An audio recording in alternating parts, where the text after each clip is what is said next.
Pernah punya temen yang keren dan populer, terus hobinya telat, supaya pas dia datang tuh semuanya noleh dan merhatiin dia. Vivo X100 series is that guy.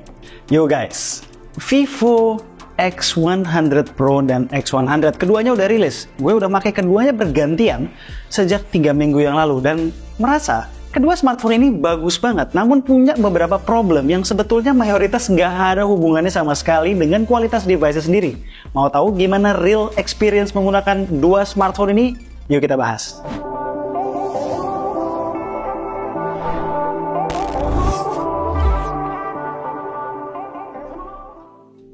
Video ini bakal singkat. Bagian paling penting dari series ini, yaitu kameranya, udah gue bahas di video camera review sebelumnya. Belum nonton? Ya nonton dong. Link udah gue taruh di deskripsi. Gue mau mulai dengan beberapa problem yang gue bilang di awal tadi. Pertama, jelas soal timing. Cuy, ini dua HP, kalau keluar di Indonesia di bulan Januari lalu bareng global launch, wah itu bakalan luar biasa penerimaannya di Gadgetirs. Hype-nya masih ada banget, lalu secara kualitas bisa ngeganggu rilisan flagship pembuka tahun dari Samsung. Apalagi bakal kekatrol juga sama pemberitaan yang mayoritas positif dari global. Hal kedua adalah pricing-nya. X100 tuh menurut gue sweet spot banget launch di 12 juta.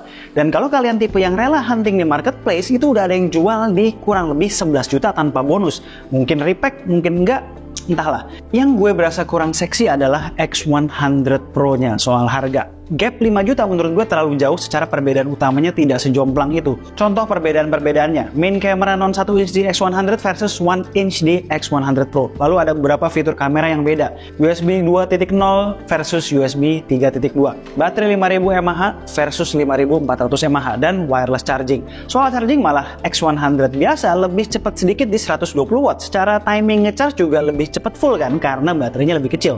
Walaupun sebetulnya kalau gue hitung, perbedaan waktu ngecharge-nya tuh beda-beda 3-5 menit doang. Keduanya di kisaran 25-35 menit tergantung kondisi temperatur sekitar. Oh ya, terakhir, di unit Indonesia, X100 biasa datang dengan konfigurasi RAM storage 12256 dan X100 Pro 16512. Dengan semua itu, menurut gue idealnya perbedaan harga ada di sekitar 3,5-4 juta. Tapi ya, anyway, kalau fitur yang eksklusif ada di X100 Pro kalian butuhkan banget, mungkin bisa hunting produk dengan harga-harga yang miring di marketplace. Hal ketiga, ini berhubungan dengan device. Gue merasa baterainya boros. Menggunakan Dimensity 9300 yang memang ngebut banget dan power hungry secara konfigurasi cores, ekstra battery di X100 Pro tuh seakan gak berasa. Gue cuma bisa dapat kurang lebih 6 jam screen on time ketika melakukan daily usage rutin seperti biasa, include gaming 1 jam. Di X100 bahkan cuma 5 jaman screen on time-nya. Di luar 3 itu, gue merasa X100 series ini sangat-sangat menarik.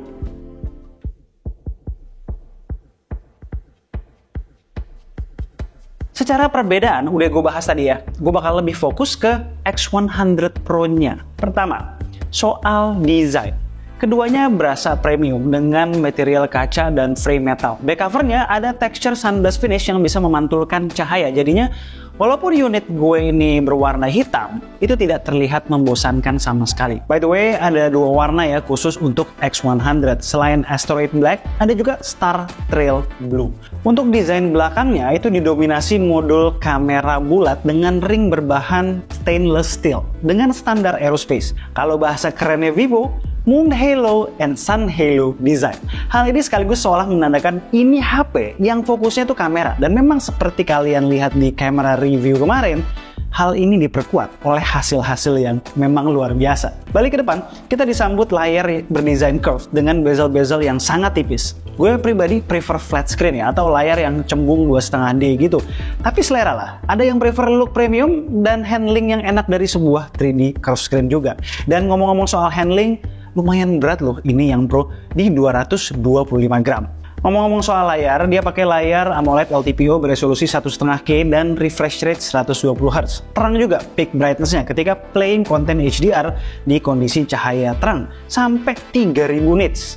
Real usage-nya juga cukup terang ya, di sekitar 1400-1500 nits yang basically artinya tidak ada masalah ketika digunakan di outdoor di bawah terik matahari. Untuk nonton enak, udah support HDR10 and 10+, serta punya 10-bit color depth. Intinya sih, no complaints dari gue sama sekali soal layarnya, sesuai dengan kebanyakan flagship akhir-akhir ini. Satu tips dari gue, karena ini layarnya curves, biasanya supaya ngetik lebih enak, gue pakai keyboard yang bisa di-resize, kayak SwiftKey keyboard misalnya.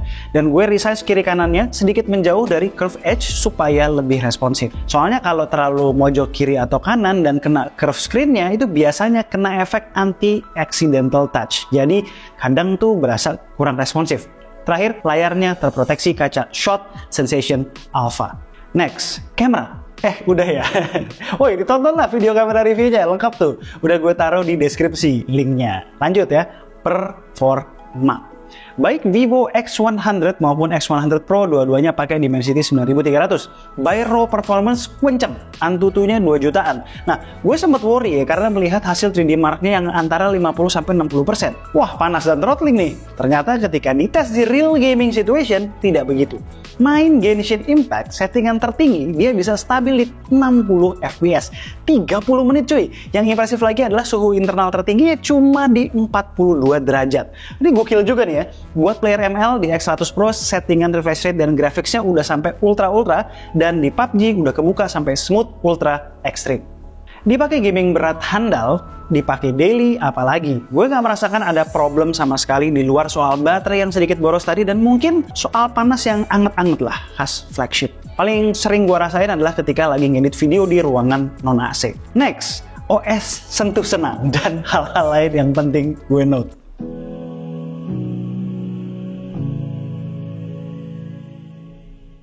Vantage OS 14, mau bilang apa ya?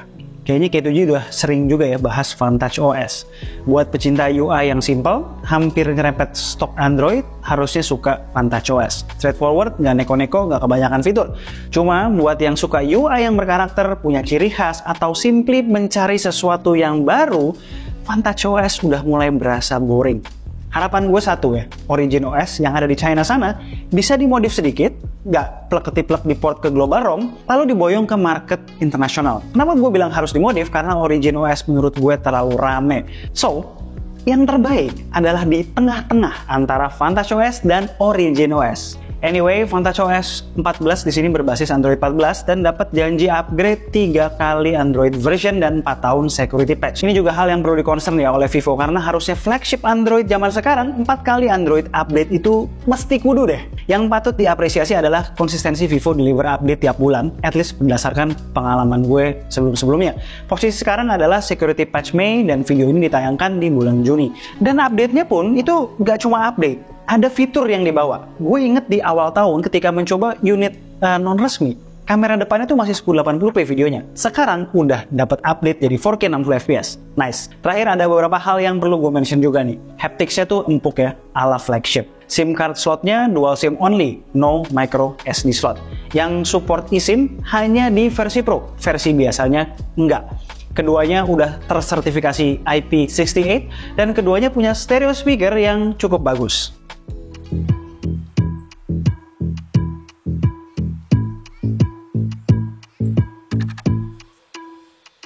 Alright, itu adalah Vivo X100. Salah, ini X100 Ultra. Ini non-resmi. Vivo bisa ya?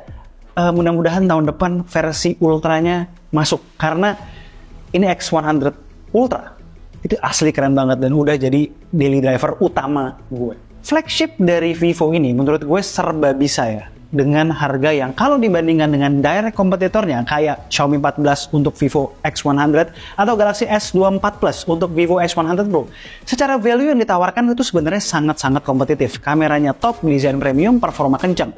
All in all, gue rekomen kedua smartphone ini apalagi kalau kalian bisa dapat harga yang lebih kompetitif lagi di marketplace di bawah suggested retail price-nya. Alright, sekian aja video dari gue kali ini. Gue Alessa and this is K7G. Tunggu racun-racun kami berikutnya. Banyak nih. Gue jejer sama-sama.